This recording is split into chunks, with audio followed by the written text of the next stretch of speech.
Here is Grand Floridian room tour. This is an outer building room. Sleeps 5 or 6. Double check that. Double sinks. Separate bathroom. Shower. Toilet. Over here is a closet. Robes.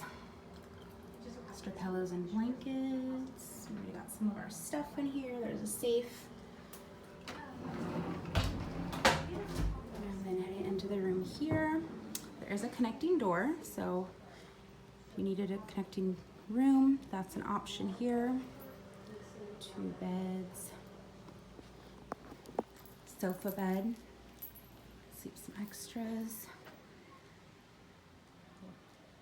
Keurig coffee section. And this is a water view. We're actually supposed to be in a garden view, so we got upgraded to a water view, and right across is the Polynesian. And the Magic Kingdom is behind these trees, which you cannot see. The patio area.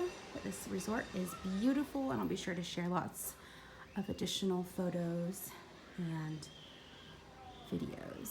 Oh, there's a hidden Mickey.